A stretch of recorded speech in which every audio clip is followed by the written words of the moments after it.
Me ইয়াউমিল জুমআ ফাসআউ ইলা যিকরিল্লাহ। তখন নামাজের সামনে সব কাজ তুচ্ছ, নামাজ আগে কাম পরে। কথা ঠিক না বেঠিক? এটা যে শুধু জুমার ক্ষেত্রে তা নয়, যদিও আয়াতটা জুমার ক্ষেত্রে নাজেল হয়েছে, কিন্তু বিশ্ব নবী মুহাম্মদ রাসূলুল্লাহ সাল্লাল্লাহু আলাইহি ওয়াসাল্লাম বলেছেন, যখনই 5 ওয়াক্ত নামাজের খামসু সালাওয়াত নুদিয়া লিস-সালাহ, 5 ওয়াক্ত নামাজের জন্য যখন তোমাদেরকে আযান দিয়ে ডাকা হয়, তখন সব কাজ বাদ দিয়ে দাও। ফাসআউ ইলা যিকরিল্লাহ আযরুল বাঈ, নামাজ শেষ, এরপরে তোমাদের কাজে, ব্যবসা বাণিজ্যে, কাজ কর্মে লেগে যাও। কথাটা কার? হালাকে আমাদের সবচেয়ে বড় অভ্যাস হলো আজান হবে, কাজ আরো বেশি করে স্টার্ট দিবে। কথা ঠিক না বে ঠিক? আজান হওয়ার সাথে সাথে আমার কাজ আরো বেড়ে যায়। আজান হওয়ার সাথে সাথে আমার কাজ ছিল না, কোথার থেকে কাজ আসে নিজেও জানি না। এমন লোক কিছু আছে না নাই? আছে। হ্যাঁ, প্রয়োজনে আপনি কাজ করতে পারবেন, কাজ করা আপনার জন্য হারাম তা নয়। এমন একটা কাজ আপনার সামনে চলে আসছে, ওটা কাজ করা আপনার অনেক জরুরি, তখনই, কেবলই মাত্র তখনই আপনি পারবেন জামাত থেকে একা একা নামাজ পড়তে। বিশ্বনবী মুহাম্মদ রাসূলুল্লাহ সাল্লাল্লাহু আলাইহি সাল্লাম বলেছেন, প্রত্যেকটা মুমিনের জন্য ওয়াজিব হলো সুন্নাতে মুআক্কাদা, ওয়াজিবের কাছাকাছি জামাতে শরীক হয়ে নামাজ পড়া। আল্লাহ, অনেকে আছে জামাতে শরীক তো হইই না, বরঞ্চ নামাজটাও পড়ি না। আছে না নাই? তখনই মানুষ নামাজটা মিস করে, তখনই মানুষটা নামাজটা পড়তে চায় না, যখনই তার অন্তর থেকে মৃত্যুর ভয়, আখিরাতের ভয়, পুলসুরাতের ভয় নষ্ট হয়ে যায়। বাল তু'থিরুনাল হায়াতাদ দুনিয়া ওয়াল আখিরাতু খায়রু ওয়া আবকা।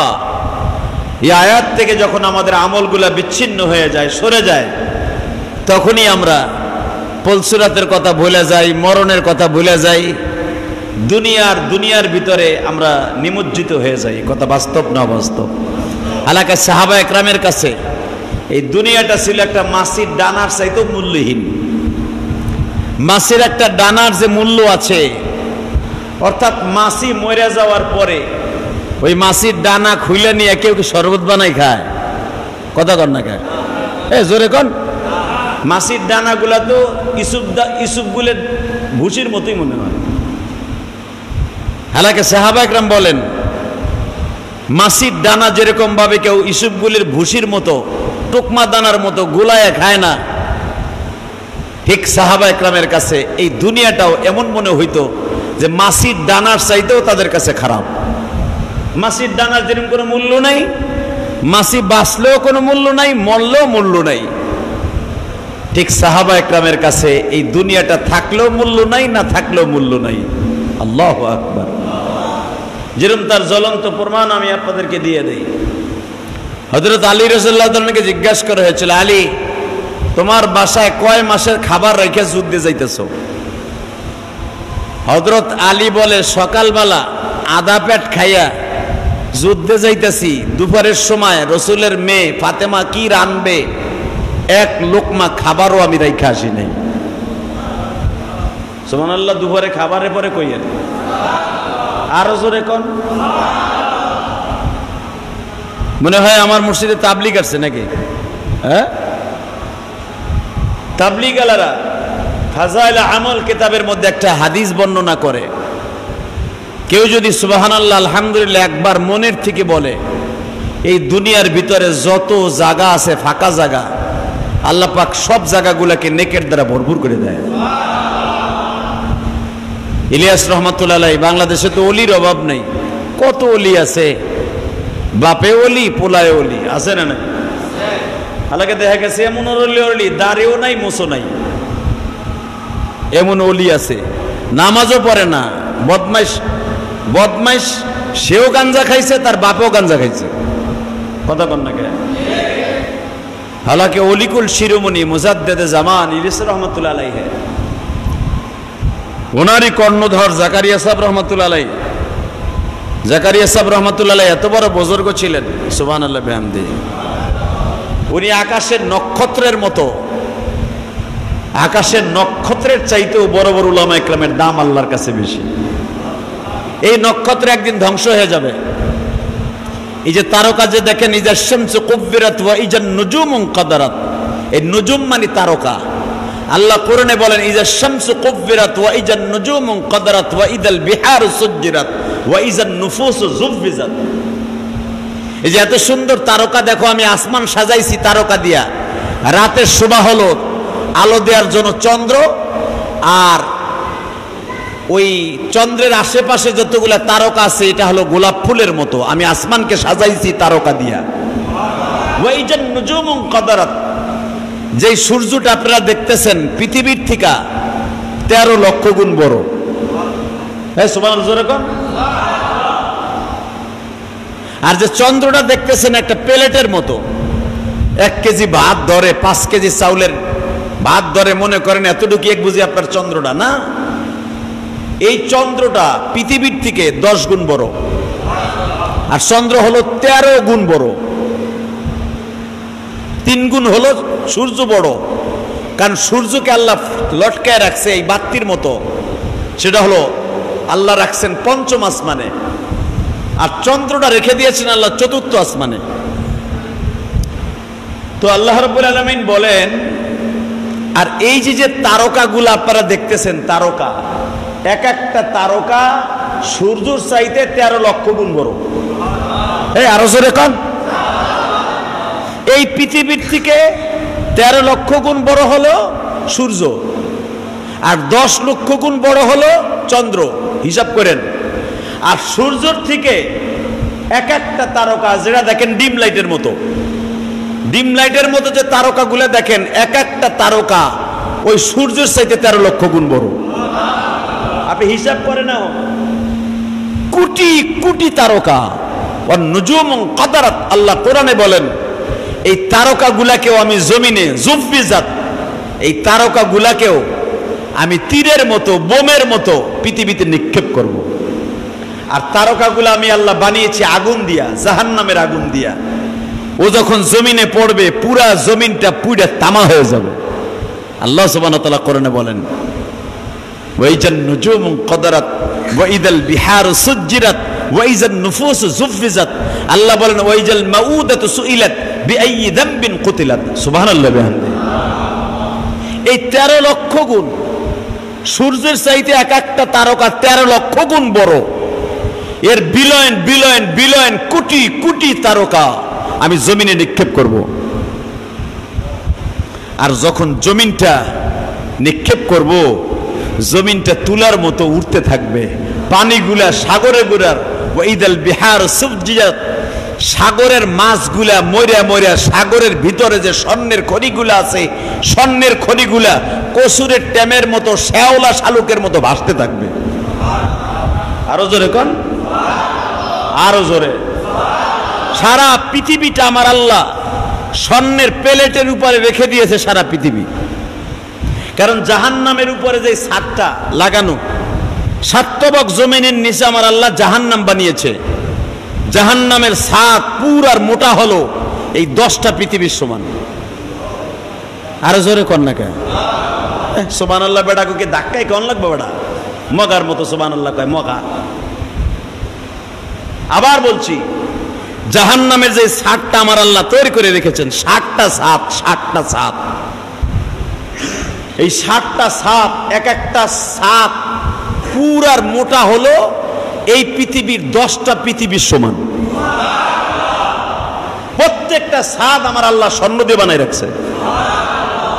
এর উপরে আবার আর একটা আল্লাহ স্যাম্পল ছাদ দিছে, স্যাম্পল ছাদ। এটাও 10, এই পৃথিবীর সমান, 10টা পৃথিবীর সমান। ওইটা ভেদ করে মাঝে মাঝে চৈত্র মাসে জাহান্নামের কিছু ফোয়ারা, জাহান্নামের কিছু নিঃশ্বাস, চৈত্র মাসে, বৈশাখ মাসে, ভাদ্র মাসে আল্লাহ একটু জাহান্নামের ছাদে লিক কইরা একটু ছাড়ে। তাইতে সৌদি আরবে যারা গেছেন গরমের কালে, এখন যারা উমরা করতে যাবেন তারা বুঝবেন গরম কারে কয়। এই যে মালয়েশিয়া সফর করে আসলাম, মালয়েশিয়া তো এক ঋতুর দেশ। এই জুমার আগের জুমা তো আমি পড়ছি মালয়েশিয়ায়, কলারামপুরে পড়ছি মালয়েশিয়ায়। তো মালয়েশিয়ায় এয়ার কন্ডিশন, এয়ার কুলার যে কোনো দোকানে, যে কোনো রেস্টুরেন্টে, যে কোনো দোকানে, যে কোনো বাড়িতে আছে। তো মালয়েশিয়ার জমিন এক ঋতুর দেশ, কোনোদিনও শীত নাই, সারা বছর গরম। এখন যদি আপনি মালয়েশিয়ায় যান 5 মিনিট রোডের উপর দাঁড়ায় থাকতে পারবেন না, এমন গরম। রৌদ্রের ভিতরে দাঁড়ায় থাকা যাবে না যদি মেঘ না থাকে আসমানে। সিঙ্গাপুরে একই ঋতুর দেশ, এক ঋতুর দেশ। সিঙ্গাপুর মালয়েশিয়া দেখে আসলাম যে এক ঋতুর দেশ, মানুষগুলা অল্পট্ট সময়ের রাস্তার উপরে দাঁড়ায় থাকতে পারে না, এত প্রযুক্তির দেশ। ওই দেশে বৃষ্টি না হইলে গাড়ি দিয়ে পানি দেয়, ঘন্টার পর ঘন্টা পানি দেয়। পানি দেওয়ার পরেও রোডটা মনে হয় তামার মতো গরম হয়ে যায়। তখন মনে পড়ে যায় আমার মালিক মাঝে মাঝে জাহান্নামের ছাদ যদি শীত দিয়া, 6 মাসের শীত দিয়া যদি আল্লাহ ঠান্ডা না করত, জাহান্নামের আগুন যদি খালি ফুসফুস করে উঠতেই থাকতো দুয়া, এই পৃথিবীটা পুইরা তামা হয়ে যেত। বাজানরে ভালো করে বুঝবেন, আমার নবী বলেন প্রত্যেকটা মানুষের জান্নাতের মধ্যে ঢোকার জন্য পুলসিরাত পার হতে হবে। কি সূরাত? জোরে কোন কি সূরাত? আপনার স্বাস্থ্যবান সূরাত কি সূরাত? পুলসিরাত আবার কি খায় না মাথায় দেয় শুক্রবারে? পুলসিরাত কারে কয়? বিশ্ব নবী বলেন দুনিয়ার মানুষকে আমি নবী মাত্র 2টা জিনিস দেখে বেশি মেরাজের রাত্রে কেঁদেছি। কয়টা জিনিস? জোরে কোন। এই বেটা আগ করে রইছো কে? কয়টা? আমি নবী মেরাজের রাত্রে মাত্র 2টা জিনিস দেখে সবচাইতে বেশি কাঁদছি। 1 নম্বরে যখন জাহান্নামের ঢাকনিটা উঠাইছে গো, আমি নবী একটা চিৎকার দিয়ে বেহুশ হয়ে পড়ে গেছি। জাহান্নামের দেখার জন্য আমি আল্লাহর কুদরতি পাও ধরে বলছি, মালিক যদি জাহান্নামটা না দেখা যায়, আমার উম্মতরে জাহান্নামের বর্ণনা আমি কেমনে করব? ফি নারি জাহান্নাম খালিদিনা ফিহা আবাদা। সারা জীবন জাহান্নামের মধ্যে মুশরিক, বেদুইন, মুনাফিকরে রাখবা, বেনামাজিরে রাখবা। জাহান্নামটা যদি একটু দেখাইতা গো মালিক,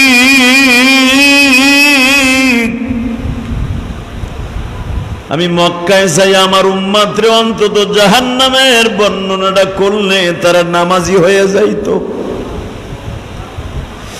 আমার নবীকে বারবার জিবরাইল জিজ্ঞাসা করতেছে, নবী জাহান্নাম দেখতে চায়েন না গো নবী?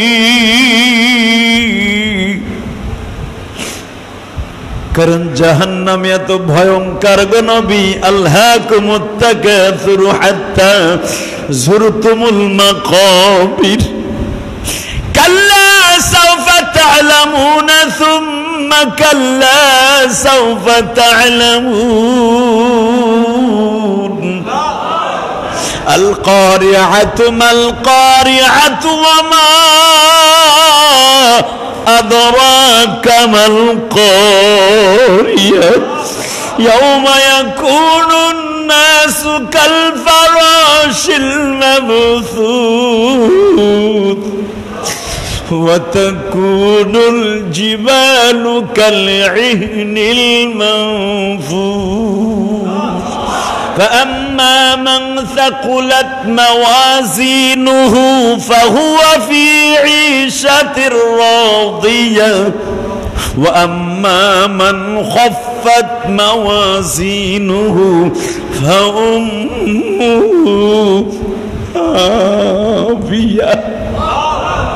فأمه হামিয়া।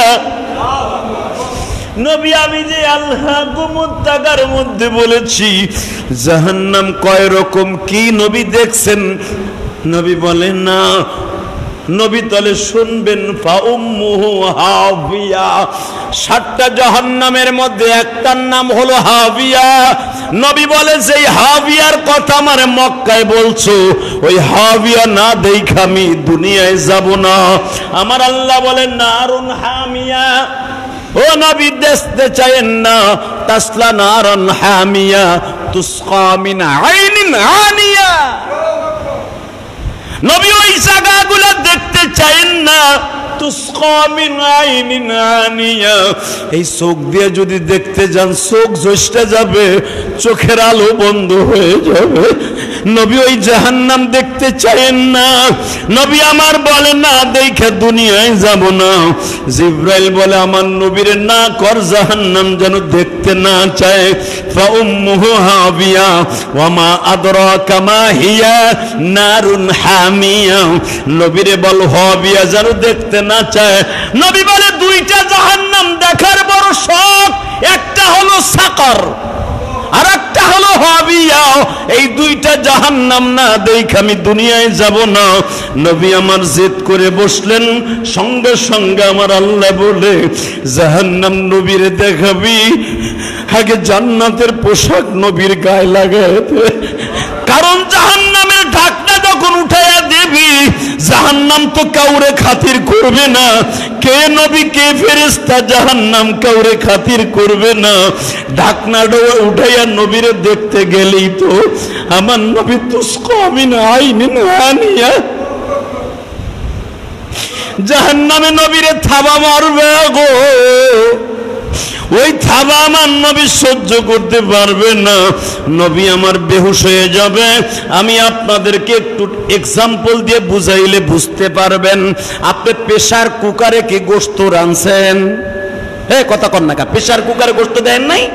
প্রেসার কুকারে যারা গোশত রাঁধে বাবা, আধা ঘন্টা পরে 1 ঘন্টা পরে অটো পাবে বাবা, ওই প্রেসার কুকারের ধুমাটা জলীয় বাষ্পটা বাবা ফস করে উঠে পাশের রুমের থেকে দৌড়াই আসে। এত বড় কিসের আওয়াজ?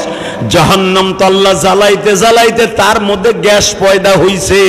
জাহান্নামের ঢাকনি কিন্তু আল্লাহ এখনো পর্যন্ত উঠায় নাই। জীবনে একদিন মাত্র উঠাইয়া নবীরে দেখাইছিল। তাহলে বুঝিয়া নেন প্রেসার কুকারের প্রেসার যখন বাবা জ্বলতে জ্বলতে যদি বাতাসটা বের হতে না পারে, হঠাৎ করে দেখবেন প্রেসার কুকার বাস্ট হয়ে যায়। আমার আল্লাহ এই জন্য 6 মাস জাহান্নামের বাতাস বের করে দেয়, যার কারণে সারা দুনিয়াটা বাবা গরমের চোটে বাবা তাপ হয়ে যায়। সৌদি আরব মধ্যপ্রাচ্যে যায় দেখবেন 6 মাস মানুষ রৌদ্রের যন্ত্রণায় টিকতে পারে না। কেন জানেন? জাহান্নামের ওই ধুমাটা আমার আল্লাহ ছাড়ে। নবীর জীবনে একবার শুধু জাহান্নামের ধুমাটা দেখছে, নবী দেখে টাস করে জমিনে পড়ে গেছে। জিবরাইল যখন বলছে, জিবরাইল, নবী যখন বারবার বলছে জিবরাইল রে জাহান্নামের দরজায় যাওয়ার আগে কেন জান্নাতের পোশাক পরাইতেছো? নবী যদি আপনার শরীরে জান্নাতের পোশাক না থাকে গো নবী, আপনি জাহান্নাম দেখে সুস্থ থাকতে পারবেন না।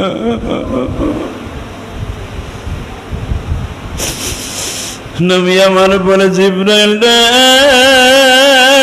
দুনিয়ার সব নবীর জন্য জাহান্নামের আগুন হারাম।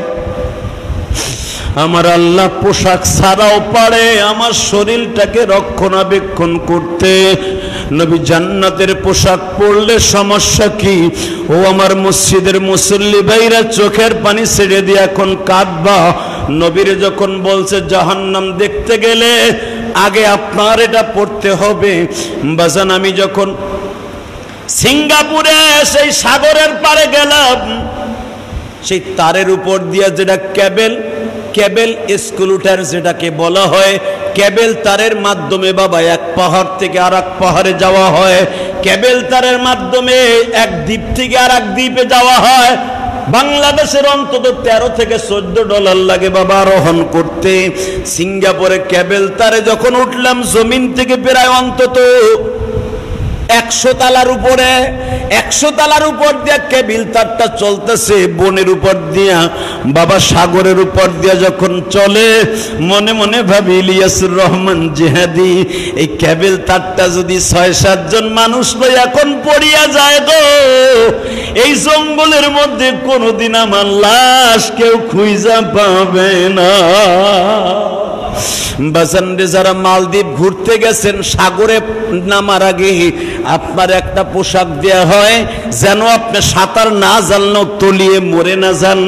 এই বাজার এক একটা দেশের এক একটা পোশাক পরাইয়া ওইটা আপনার ট্যুর করতে দেয়। ঠিক আমার নবীর জাহান্নাম ট্যুর করতে যাইয়া দেখতে যাইয়া নবীর জাহান্নামের পোশাক বাদ দিয়া জান্নাতের পোশাক বাবা পরাইতে চায়। নবী আমার বলে জিবরাইল রে আমি জান্নাতের পোশাক পরিয়া জাহান্নাম দেখতে যাব না। কেন? আমি যদি জান্নাতের পোশাক পইরা যাই গো আবার তো আমার দুনিয়ায় যাইতে হবে গো, এই মুখটা উম্মাতরে কেমনে দেখাও? আমি আমার উম্মাদের সাথে ওয়াদাবদ্ধ, আমার উম্মাদ ছাড়া আমি জান্নাতের পোশাক পরিধান করব না। আমি যদি জাহান্নাম দেখতে যাই আর জাহান্নামের আগুনের ভয়ে যদি আমি জান্নাতের পোশাক পরি আমার উম্মতের সাথে আমার বেঈমানি হয়ে যাবে। ও আমার নবীওয়ালা কাজ করনেওয়ালা ভাইরা ভালো করে বুঝো, ওই মানুষগুলাই নবীর সাথে কেবল তারের মাধ্যমে জাহান্নামের উপর দিয়া ওই জাহান্নামের উপর দিয়ে এই জান্নাতে ঢুকতে হবে। মনে করেন ওই কেবল তারটাই হইতেছে পলসুরা। মুসলমান ভাইরা যেখান দিয়ে বিমান ছাড়া কোন গাড়ি দিয়ে যাওয়া যায় না, একমাত্র কেবল তারের মাধ্যমে এক দ্বীপ থেকে আর এক দ্বীপে যাওয়া সম্ভব। কেবল তার ছিঁড়া পড়লে লাশও কোনোদিন কেউ খুঁজে পাবে না। এত বড় জঙ্গল বাবা সিঙ্গাপুরের জমিনে, লাশ টুকাইতে কোনো সরকারও যাবে না। এমন একটা গহীন জঙ্গলের উপর দিয়ে কেবল তার, ওখান থেকে পড়লে আপনার লাশ ছিন্ন বিচ্ছিন্ন হয়ে যাবে বাবা। ঠিক কেবল তারের মাধ্যমে যেরকম এক জায়গা থেকে আর এক জায়গায় যায়, 500 বছরের রাস্তা হলো পলসুরাত। উম্মতে মুহাম্মাদির কেবল তারের মাধ্যমে একটা টান দিয়া মাওলায় জান্নাতের ভিতরে ঢুকে দিবে। উম্মত আমার গুনাহগার গো মাওলা জমিনে,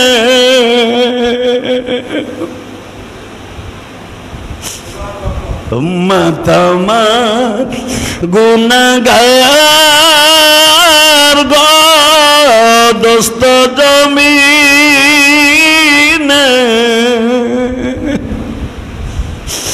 উম্মতের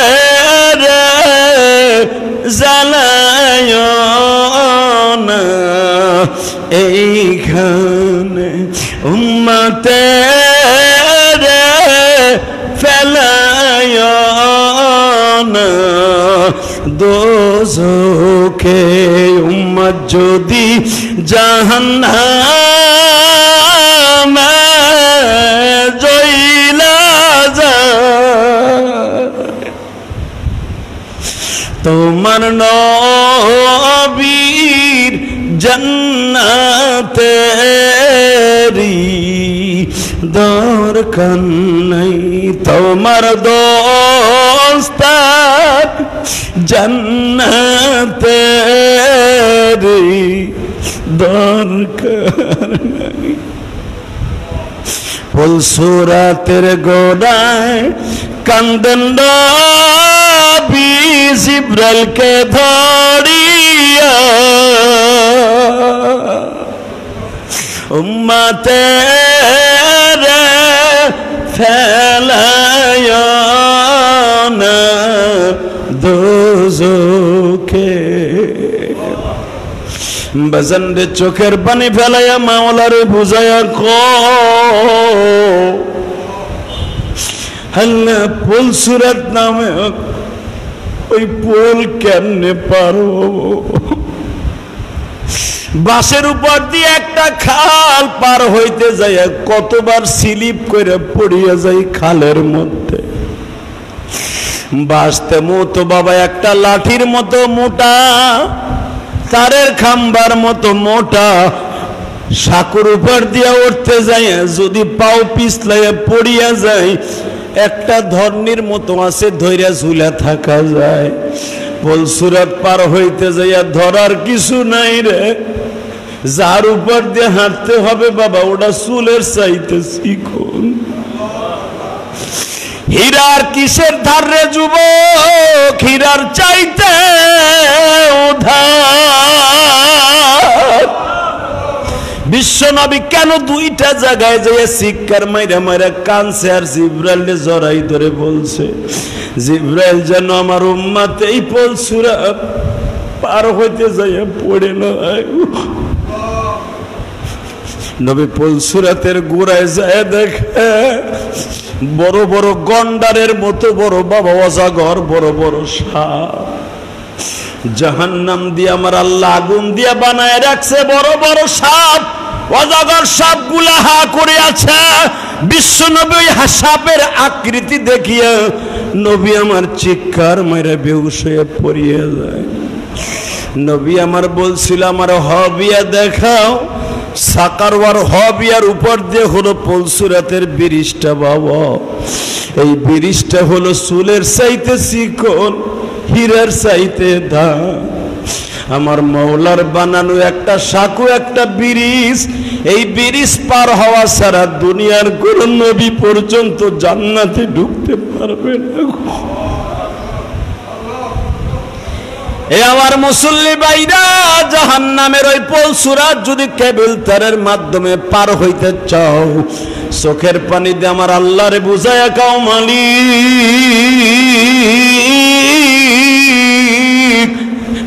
জাহান্নামের আগুন কেমনে সহ্য করব?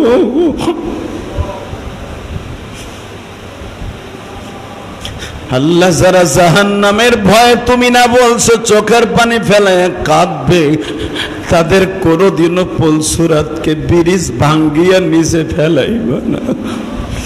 নবী আমার পুলসুরাতের গোড়ায় দাঁড়ায় বলে, সাহাবীরা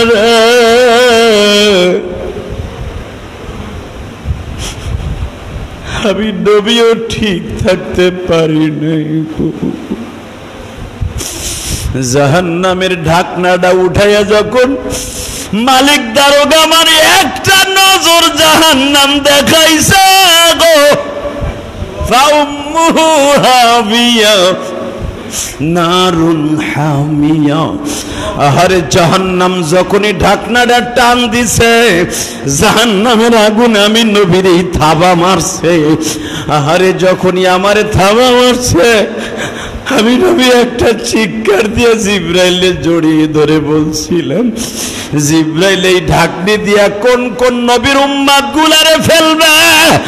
যখন জিব্রাইল বলে নবী এই ঢাকনি দিয়ে আপনার উম্মত চাইলে চাইলে ফেলাবে,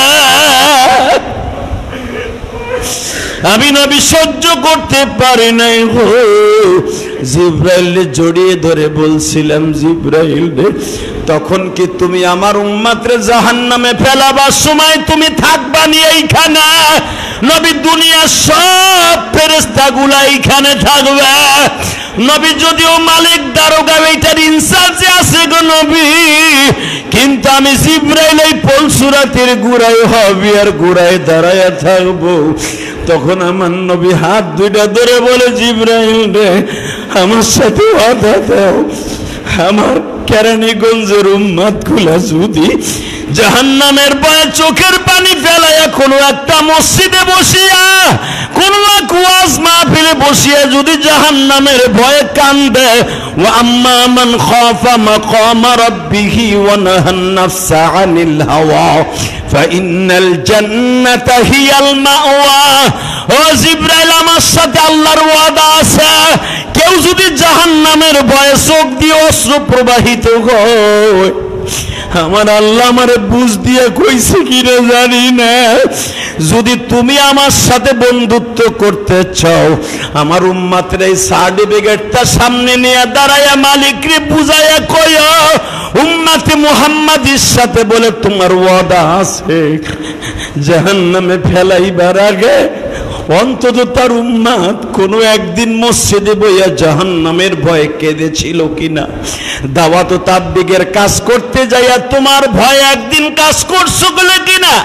যদি এতটুকু সার্টিফিকেট আমার উম্মতের কোনো অ্যাকাউন্টে জমা থাকে গো, জিবরাইল আমার লগে ওয়াদা দাও, আমার ওই কেরানীগঞ্জের উম্মত যেন জাহান্নামে যাইতে না পারে।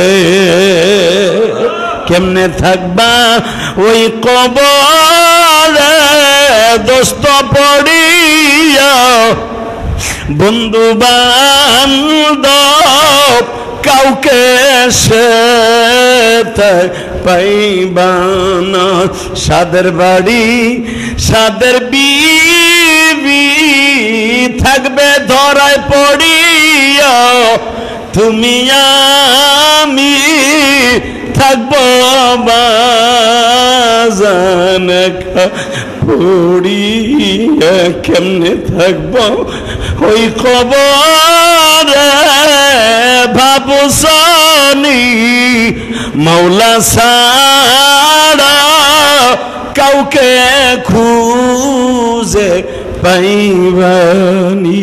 আল্লাহু আকবার জোরে কত দেখ।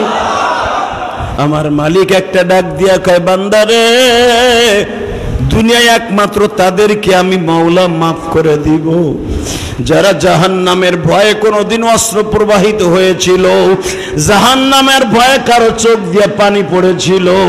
আমি আল্লাহ তাদের সাথে ওয়াদা করলাম, ফা ইন্নাল জান্নাতা হিয়াল মাওয়া, আমি তাদের জান্নাতুল ফেরদাউস জান্নাতুল মাওয়া দলিল করে দিলাম।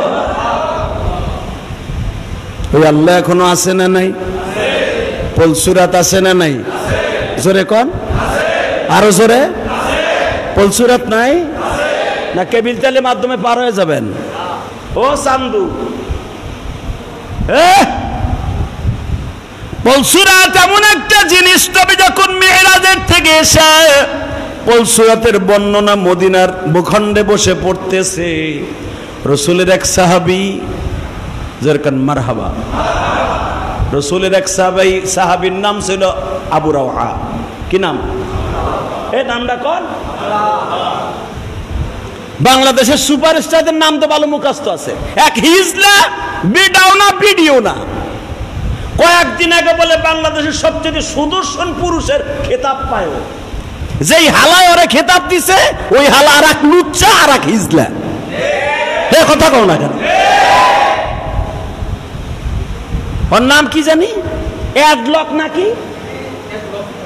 হ্যাঁ, অ্যাডলক খান।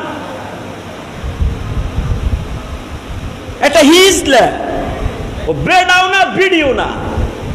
বাংলাদেশে রুচির অবক্ষয় হয়েছে। বাংলাদেশে যদি সত্যিকারে মহাপুরুষের কাতারে বাংলাদেশে যদি সৌন্দর্যের প্রতিযোগিতা হয়, বাংলাদেশে এমন এমন আলেমের চেহারা আছে যাদের চেহারা দেখলে বড় বড় নায়ক ফেল। কথা বল না কেন? এই বেটা নায়ক গত এক ঘন্টা 3 ঘন্টা আগের থেকে খালি মেকআপ করতে থাকে। একটা নায়কের ছবি এক জায়গায় করে দেখ, বাংলাদেশের অনেক আলেম আছে তার ছবি এক জায়গায় করে দেখ, ইউটিউবের দ্বারাই করে দেখ, ওই নায়কের চাইতে আলেমের চেহারা অনেক ভালো।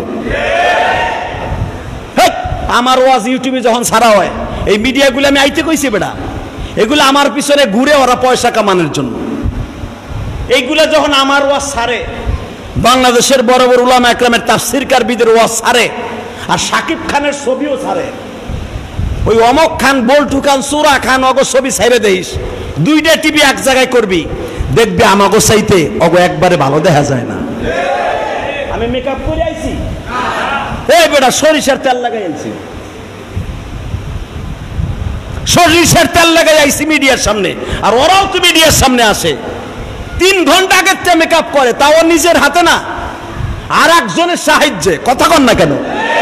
পরিচালক বলে দেয় এইখানে গু মাহা, এখানে বিলের গু, এখানে কুত্তার গু, এগুলা মাহায় মাহায় যত সুন্দর পরিচালকের ডিরেকশনে তাদের চেহারা সৌন্দর্য করা হয়। আর আমার মাবুদ মায়ের গর্ভ থেকে আসার পর থেকে একটা সৌন্দর্য দিয়েছে, লাকাদ খালাকনাল ইনসানা ফি আহসানি তাকওয়িম। পৃথিবীর সবচাইতে মানুষ সুন্দর আল্লাহ কোরআনে বলেছে, ওই সুন্দরের উপরে কোনো মেকআপ সুন্দর হতে পারে না।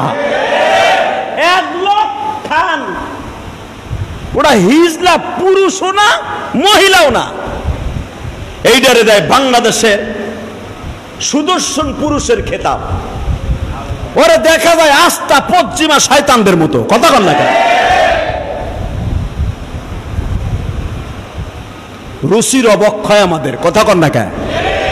যদি সুদর্শন পুরুষের খাতায় কোন উলামায়ে বাংলাদেশে কেউ মেডেল পায়, বাংলাদেশের বড় বড় উলামায়ে কেরাম পাবে, হিজলা কোনোদিন পাইতে পারে না। আল্লাহ আমাদের মাফ করুক, জোরে কোন আমিন। মানুষ কে বানিয়েছে? এই মানুষের বানানো আল্লাহ সৌন্দর্যের উপরে যারা নিজের অ্যানালাইজ করে, যারা তারা নিজের মন গড়া সৌন্দর্য বানায়, মনে করবেন ওইটা আল্লাহর দেওয়ার সৌন্দর্য নয়, ওটা শয়তানের দেওয়ার সৌন্দর্য। এই আদলাক না ফ্যাটলক, এই হিজলাটায় ও লক্ষ লক্ষ টাকার পোশাক পরে, লক্ষ লক্ষ টাকার মেকআপ কিনে লাগায়, মনে করবে এটা আল্লাহর সৌন্দর্য না, ওটা শয়তানের সৌন্দর্য।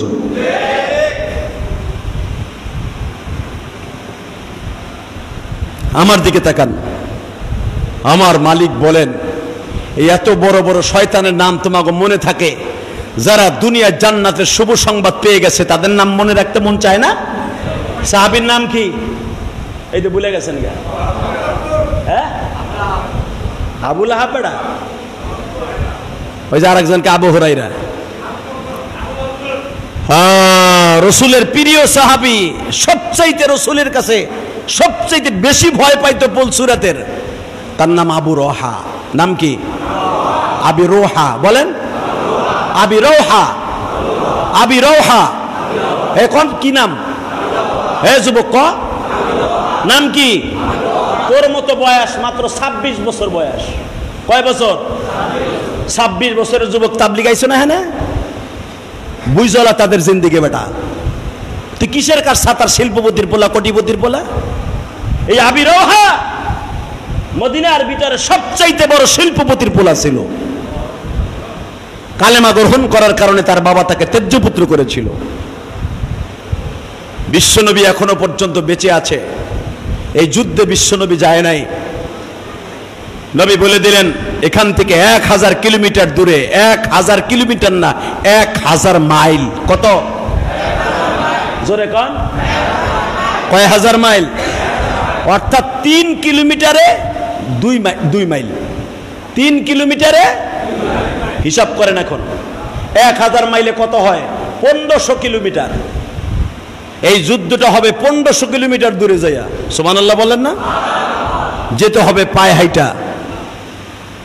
বিশ্বনবী এই যুদ্ধে যান নাই, নবী এখনো জীবিত। নবী প্রত্যেকটা যুদ্ধে কমান্ডার থাকতেন, সেনাপ্রধান থাকতেন। এই যুদ্ধে 3 জন সেনাপ্রধান বানাই দিলেন। কয়জন? তার ভিতরে একজন সেনাপ্রধান নাম হলো আবু রওহা। নাম কি? প্রথম নাম্বার ঘোষণা করলেন হযরত আলীর বড় ভাই জাফর ইবনে আবু তালেব।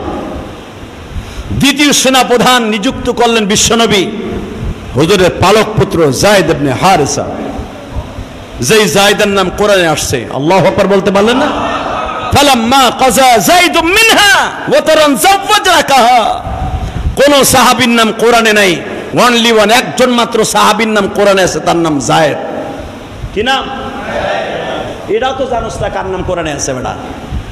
আবু বকরের নাম কোরআনে নাই, ওমরের নাম কোরআনে নাই, আলীর নামও কোরআনে নাই, হাসান হুসাইনের নামও কোরআনে নাই।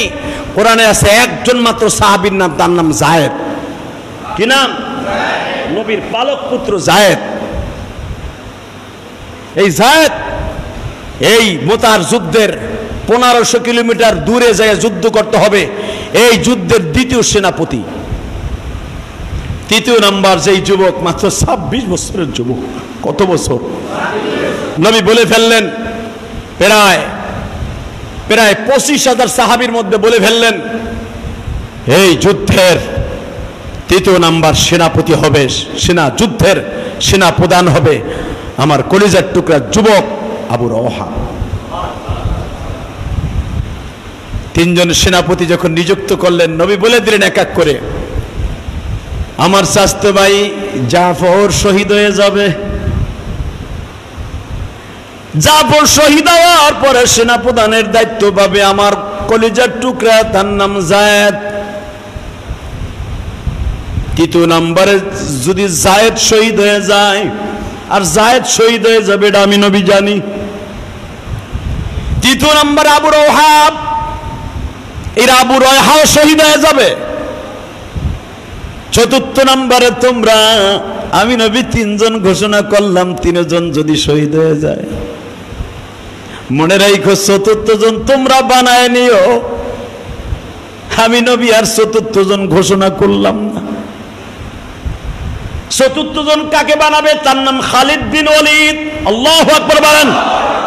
খালিদ বিন ওয়ালিদ কোন যুদ্ধে বাবা 12 খান তরবারি যুদ্ধে ভাঙ্গে নাই, একমাত্র মোতার প্রান্তরে 12 খানায় 1 ডজন তরবারি ভাঙার মাধ্যমে মোতার প্রান্তরকে বিজয় ঘোষণা দিয়েছিলেন। তাও তিনজন সেনাপতি শহীদ হওয়ার পরে চতুর্থ নম্বর সেনাপতি খালিদ বিন ওয়ালিদ, খালিদ সাইফুল্লাহ যাকে বলা হইতো, সাইফুল্লাহ খালিদ, খালিদ বিন ওয়ালিদ। বিশ্বনবী বললেন, যাও তিনজন বিদায় নিয়ে আসো। আমি শুধু একজনের নাম বলবো, আমি যুদ্ধের কথা বলার জন্য এখানে জুমায় উঠি নাই। শুধু মনে রাখবেন, তিনজনের নাম যখন ঘোষণা করে বললেন বিদায় নিয়ে আসো, সব সাহাবীরাই তো বিবির কাছ থেকে বিদায় নেয় গো। এই আবু রওহা কেবলমাত্র বিয়ে করছে 13 দিন। কয়দিন? জোরে গন। কেউ বলেন 1 মাস। এখনো হাতের মেহেদি শুকায় নাই, বউবাত করে নাই, বউ উঠে আনে নাই। এই মুহূর্তে বিশ্বনবী ঘোষণা দিয়ে দিলেন, যুদ্ধের ময়দানের তৃতীয় নাম্বার সেনাপ্রধান তুমি। এখানে যদি আমি ইলিয়াসুর রহমান জিহাদি হইতাম, প্রথম ছড়ি বলতাম, শাপলা চত্বরে আমার নবীরে গালি দিছে, ওয়াজ পরে, ইমামতি পরে, ব্যবসা পরে, বেঈমানরা আগে কুত্তার মতো জমিনে শোয়াই দিয়ে নই। কথা ঠিক না বেটি? আমি বলতাম আমার ওয়াজ আছে বাগেরহাট, আমার যাইতে হইব, শাপলা চত্বরে যাব না। মাত্র বিয়া করছে 13 দিন। নবী যখন বললেন যাও তোমার নাম ঘোষণা করলাম, আবু রওহা যখন বিবির কাছে গেছে, বিবি কান্দে আর কয়, দুনিয়ার কোনো বাধায় তোমারে ফেরায় রাখতে পারবে না আমি জানি, তবে যাইবার আগে একটা অনুমতি দিবে গো। পলসরাত যখন পার হমু, তুমি আমার বাসর ঘরে মানুষে কত সংসার কেমনে চালাবো, কি করবে, এই কথা জিজ্ঞাসা করে। তুমি তা না করে বাসর ঘরে আমারে জিজ্ঞেস করছিলা, বিবি পলসরাত কেমনে পার হমু।